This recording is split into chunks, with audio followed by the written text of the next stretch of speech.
Assalamualaikum warahmatullahi wabarakatuh. Halo, apa kabar semuanya sobat dimanapun Anda berada. Kita kembali lagi di channel Jumpa Hamzah. Perkembangan teknologi dan sains tentunya sangat membantu dalam kehidupan manusia dalam berbagai aspek. Ya, ada kedokteran, kemudian dunia militer, atau bahkan teknologi transportasi dan juga komputasi yang saat ini sedang berkembang. Namun di masa lalu ya, tepatnya di masa-masa perang gitu ya, ketika Perang Dunia I dan Perang Dunia Kedua, di mana pada saat itu teknologi belum secanggih ini dan pada waktu itu ketergantungan akan teknologi dalam tanda kutip pesawat gitu ya, itu sangat memiliki arti yang sangat penting. Karena pada saat itu pesawat tempur merupakan satu-satunya senjata yang paling ampuh untuk melumpuhkan musuh ya, karena memang ketika ada serangan udara itu diperlukan pesawat yang canggih, pesawat yang ringan dan juga hemat bahan bakar.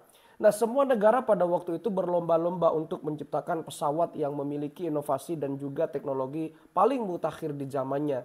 Tujuannya adalah ya untuk menunjukkan bahwa kewibawaan negara tersebut dan kekuatan militer negara tersebut juga bisa dilihat dari kemajuan teknologinya, bukan hanya dilihat dari seberapa besar dan seberapa banyak pasukan militer yang dimiliki oleh negara yang bersangkutan. Nah, di beberapa negara yang juga terlibat dalam perang dunia, baik Perang Dunia I dan Perang Dunia Kedua, tentu kita sudah tidak bisa melepaskan dari negara kedua adidaya ya, ada Uni Soviet dan juga negara Amerika Serikat.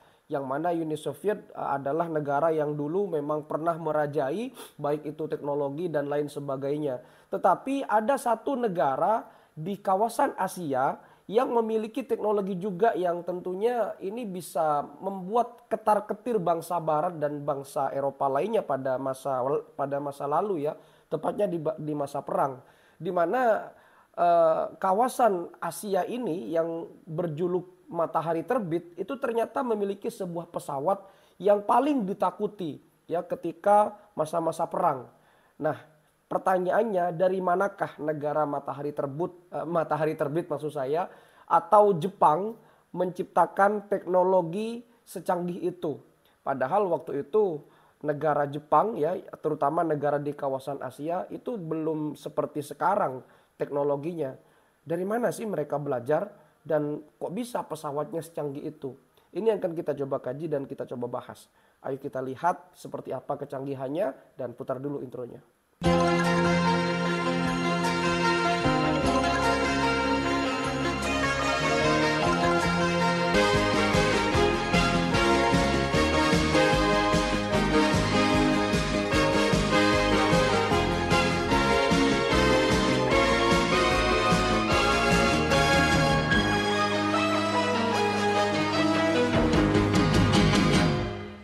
Kalau kita melihat negara Jepang, tentu kita akan langsung tertuju kepada Gunung Fuji, kemudian ada anime, ada sushi, ada sake, ada samurai, ada robot, ada teknologi dan lain sebagainya. Negara Jepang merupakan salah satu negara maju yang ada di kawasan Asia dan juga di dunia. Walaupun Jepang ini secara geografis berada di wilayah Ring of Fire dan negaranya juga tidak terlalu luas, tetapi Jepang memiliki beberapa kelebihan-kelebihan yang tidak dimiliki oleh negara lain. Salah satunya adalah bagaimana Jepang itu negara yang sangat menjunjung tinggi yang namanya kedisiplinan. Kemudian Jepang itu juga sangat sopan, Jepang juga sangat inovatif dan lain sebagainya. Walaupun mereka berada di wilayah yang rawan bencana alam, tapi mereka dengan bantuan teknologi mereka mampu mendeteksi, dan tentunya manajemen kesehatan di Jepang berkat bantuan teknologinya ya patut kita acungi jempol dan wajib kita contoh sebagai negara maju. Nah, terkait dengan Jepang ya, karena Jepang ini pernah terlibat di masa lalu, pernah terlibat perang, baik itu Perang Dunia Pertama dan Perang Dunia Kedua, tentu Jepang ini dihimpit oleh kekuatan besar. Ya, kalau di Eropa ada Uni Soviet, sedangkan di benua Amerika ada negara Amerika Serikat, di mana kedua negara tersebut merupakan negara adidaya. Nah, dulu orang ya ketika dalam tanda kutip mau berperang gitu ya, mereka berlomba-lomba untuk menciptakan inovasi dan teknologi untuk dalam tanda kutip lagi melumpuhkan musuh sebanyak mungkin dan menginvasi daerah-daerah jangkauan mereka atau daerah jajahan mereka. Memang ini terdengar sangat ironi gitu ya, tetapi memang begitulah kenyataan dan juga fakta sejarahnya, di mana teknologi itu selain bisa membuat orang terbantu untuk melakukan pekerjaan, ya teknologi sebetulnya juga bisa digunakan untuk perang ya, walaupun kedengarannya sama sekali tidak, dalam tanda kutip, tidak etis gitu ya, tetapi memang itulah kenyataannya. Nah, Jepang pada waktu itu memiliki alutsista atau kendaraan-kendaraan tempur, alat utama untuk tempur yang tentunya juga meniru negara-negara yang maju ya pada saat itu. Ada Inggris, ada Jerman, ada Prancis, ada Italia, ada Amerika, dan juga ada Uni Soviet. Nah, salah satu negara yang tentunya sangat aktif untuk membuat teknologi, kita tahu sendiri ada Uni Soviet dan juga Amerika Serikat. Di mana pada waktu itu yang menjadi tumpuan utama adalah pesawat tempur. Ya, pesawat tempur itu selain dia bisa bermanuver, daya jelajahnya juga jauh, dan ini juga sekaligus menjadi simbol bagaimana kekuatan militer suatu negara. Tidak hanya dilihat dari betapa kuatnya militer tersebut, berapa banyak anggota militernya, tetapi juga dilihat secanggih mana teknologi pertahanan militernya. Nah, pesawat tempur di zaman dulu sangat berguna ya, dalam tanda kutip lagi, untuk memperluas dan daya jangkau untuk melumpuhkan musuh. Nah, Jepang ternyata pernah memiliki pesawat tempur yang paling ditakuti ketika zaman perang. Pesawat ini bernama Mitsubishi Zero. Pertanyaannya, dari mana negara Jepang bisa membuat pesawat secanggih itu? Apakah mereka minta pertolongan Doraemon? Ya belum, karena belum dibuat Doraemon pada waktu itu. Jadi Jepang itu memiliki sebuah pemikiran gitu ya, bahwa walaupun negara kecil ya, tapi mereka harus berjuang dan bersaing dalam hal teknologi. Nah, jadi ada beberapa metode yang dilakukan oleh bangsa Jepang ketika mereka mengembangkan pesawat di masa lalu. Pertama, sebelum mereka canggih seperti sekarang gitu ya, mereka itu belajar ya, mereka belajar membuat pesawat dan belajar teknologi, belajar aerodinamika, belajar ilmu penerbangan, kedirgantaraan, yang mereka belajar dari siapa? Dari negara Eropa. Nah, negara Eropa ini adalah Jerman ya, karena pada saat itu hubungan Jerman dan juga Jepang itu cukup baik sehingga mereka belajar ke sana ya, belajar teknologi pastinya. Dan yang kedua, ternyata mereka juga belajar ke Inggris. Kita tahu sendiri bahwa Inggris merupakan negara terkuat di Eropa, bahkan di dunia, dan memiliki pengaruh yang cukup besar terutama dalam bidang bahasa. Ya, hampir wilayah-wilayah yang ada di dunia ini dulu pernah dijajah oleh Inggris. Nah, Jepang pernah belajar ke situ.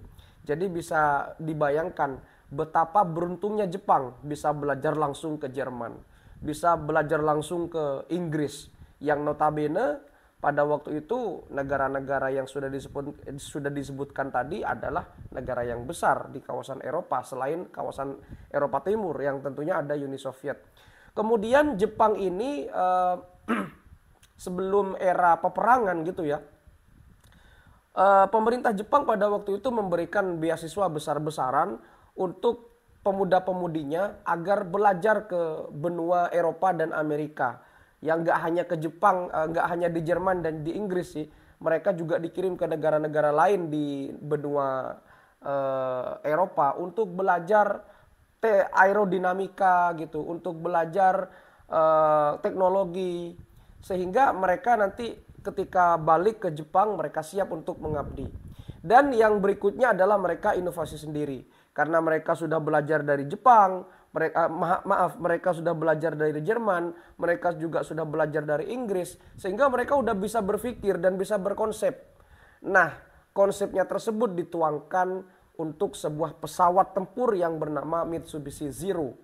Nah, yang paling terkenal pendesain atau desainer pesawat ini adalah seorang engineer dari Jepang yang bernama Jiro Horikoshi.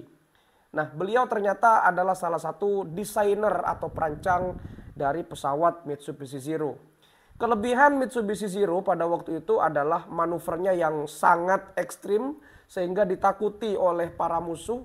Bahkan pesawat-pesawat musuh pada waktu itu nggak bisa meniru pesawat Jepang ini.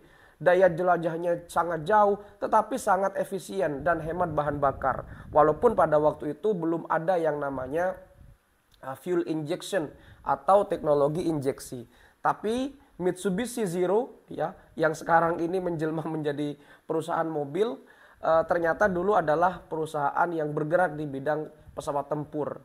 Nah, yang menjadi perhatian lagi adalah ternyata Jepang ini secara letak geografis dia adalah negara yang berada di Ring of Fire ya sangat berpotensi untuk terjadinya bencana alam.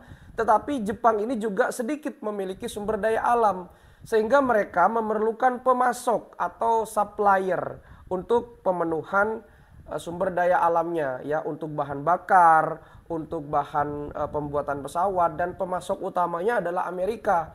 Ketika perang dunia berlangsung wah di stop tuh. Apalagi Jepang pernah diembargo oleh dunia internasional. Kenapa? Karena Jepang ini ingin mencari sumber daya alam sebanyak-banyaknya. Nah, Jepang ternyata pernah menginvasi daerah Manchuria. Daerah Manchuria adalah negara atau daerah yang ada di negara Tiongkok gitu ya. Yang ada di sebelah timur Laut Tiongkok yang berbatasan dengan negara Rusia. Sehingga Jepang mengembargo situ, mengembargo wilayah Manchuria dan akhirnya menginvasi, akhirnya diembargo oleh dunia internasional. Ya karena nggak boleh sebetulnya. Kan dulu Jepang itu sangat mengidam-idamkan negara di kawasan Asia Tenggara. Dalam hal ini adalah negara Indonesia ataupun negara tetangga kita Malaysia. Tetapi masalahnya lagi adalah pada waktu itu ternyata negara Asia Tenggara, tepatnya di Nusantara atau Indonesia dan Malaysia itu kan ada di tangan Inggris dan di Belanda gitu. Sehingga Jepang mau nggak mau harus merebut mereka dengan cara kekerasan. Salah satunya adalah dengan bantuan teknologi dan pesawat tempur itu. Ya pada akhirnya Jepang bisa menguasai Indonesia kan walaupun hanya sebentar. Tetapi pada akhirnya Jepang juga kalah dan menyerah kepada sekutu hingga akhirnya Indonesia merdeka. Nah begitulah kira-kira gambaran bagaimana orang Jepang itu belajar teknologi, kemudian berkolaborasi dan akhirnya membuat inovasi sendiri dan menciptakan pesawat yang paling ditakuti ketika zaman perang, Mitsubishi Zero. Anda bisa bayangkan ya, negara yang sekecil itu, negara yang sempat diembargo, bahkan negara yang terbatas sumber daya alamnya tapi bisa menciptakan teknologi secanggih itu dan melebihi zamannya. Apakah Indonesia bisa? Pastinya bisa kalau kita berusaha dan bekerja sama. Demikian mudah-mudahan bisa memberikan manfaat dan edukasi. Kalau ada salah-salah kata ataupun ada referensi yang kurang tepat, silakan diskusikan di kolom komentar. Sampai jumpa di video berikutnya. Wassalamualaikum warahmatullahi wabarakatuh.